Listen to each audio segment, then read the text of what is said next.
ever had to listen to a story and decide whether it was real or made up?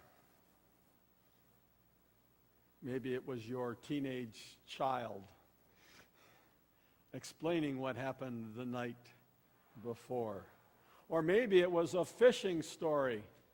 I think every family has somebody in their family that you just don't quite know whether to trust, of that story about that one that got away.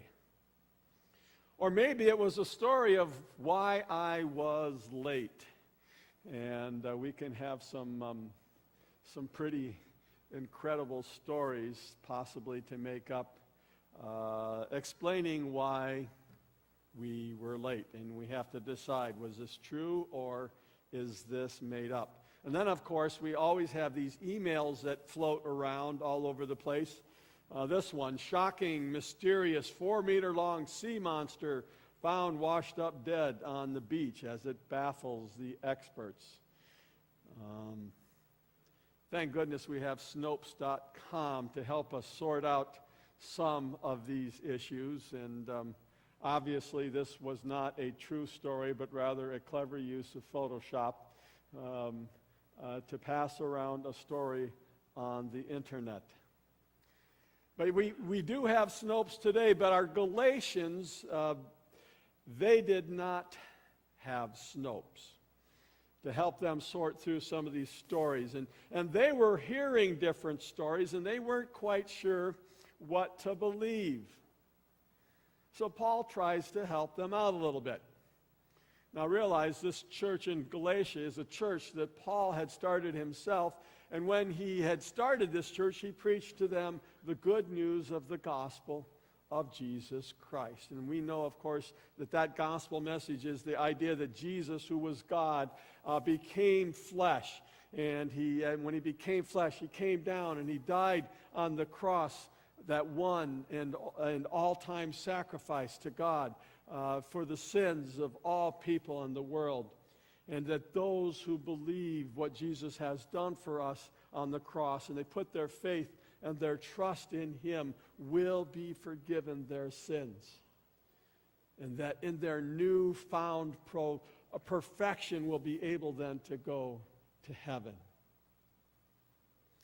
That was the gospel message that Paul taught at Galatia when he founded that church. But when he left to move on to start the next church, there were others who came in behind him, and they were teaching a false message. A message which stated that there were certain things that you had to do in order to be saved. And in a sense, they were saying you must earn your way to heaven. And so Paul is battling for the hearts of these believers. And part of that is he's actually in a battle for credibility. His story versus the story of these other preachers. And so it sounded a little bit like Paul was bragging about himself today in the reading, but in reality he was defending himself so that they would believe this gospel message, the true message. And so Paul told them, he says, I'm not making this stuff up. In verse 11, he says, I want you to know, brothers, that the gospel I preach is not something that man made up. I did not receive it from any man, nor was I taught it. Rather, I received it by revelation from Jesus Christ himself. You know, just as Paul struggled to maintain truth in his culture, we today have the same struggle. We live in a world that has lots of different worldviews and stories floating around that can pull us away from the true gospel. Now, perhaps a generation ago, a pastor preaching on this topic might have pointed to that Christian denomination down the road as the false gospel and ask you to stay away from them. But in reality, if you build your church around the saving work of Jesus Christ and his work on the cross, then you are with Paul this morning, and you are not the subject of his challenge or the subject of his attack today.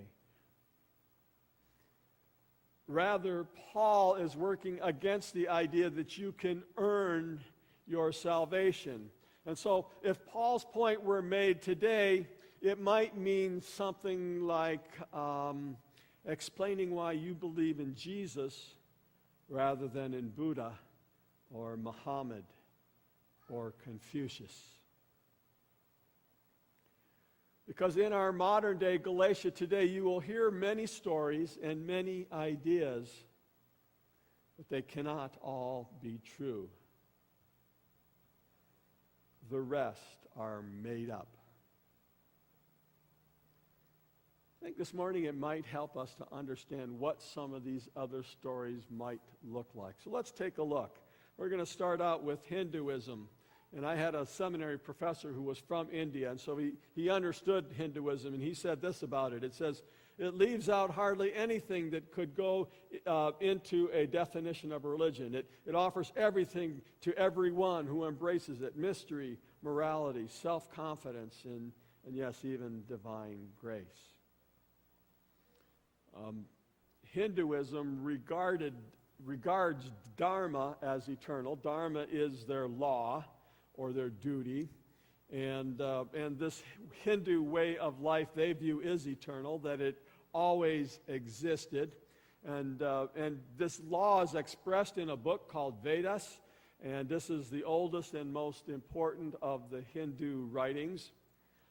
The Vedic religion was marked by faith in the power of gods. That would be God's small g, which they saw active in nature. And so what they would do is they would perform rituals with the goal then to please the gods and therefore to receive the blessings of the gods.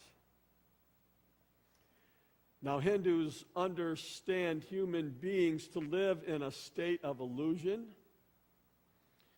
And to them, salvation means or consists of liberation from this illusion through personal existential awareness that we can all become one with Brahman. In other words, we can become gods.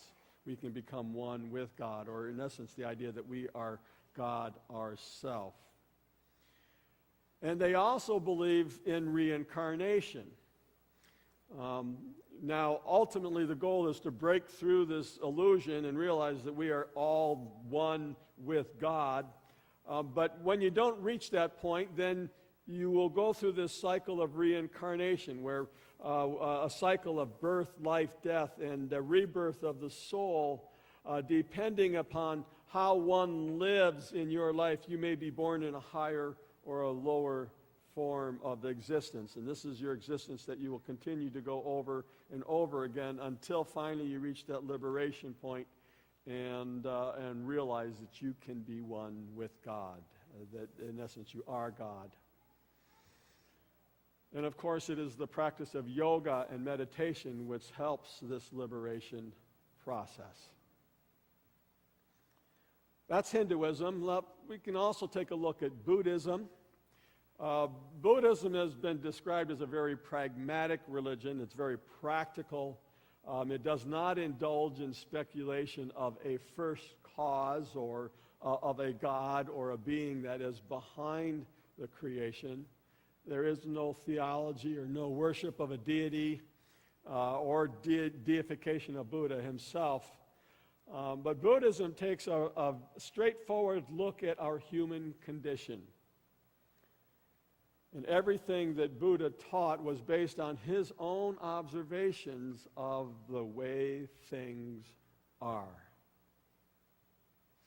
And really, ultimately, what Buddhism does is it tries to explain why there is pain and suffering in the world. And they came up with 4 noble truths. The first is that life is frustrating and painful. Number 2, that suffering has a cause.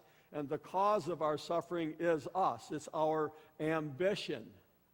And in fact, the harder that we try to get ahead, and get rich or whatever, the more painful our experiences become. And so the third point is the cause of suffering can be ended, and this is called nirvana. It's not heaven, but really it's a cessation of the passion and the aggression and this ignorance that they believe that most people live in and live with. And then the fourth point is the way or the path is how you reach this nirvana. And that it also is accomplished through meditation. So do you see the pattern here? The world is broken, and it's up to you to fix it, to overcome it. Well, let's look at one more, Islam. Islam does have a belief in a God, Allah, one God. They think that we have three gods because they have three persons. But they believe in one creator and that he is responsible, everyone is responsible to that creator. They believe that Allah is omnipotent, all-powerful, that he is also just as well as merciful, and that he made himself known through the prophet.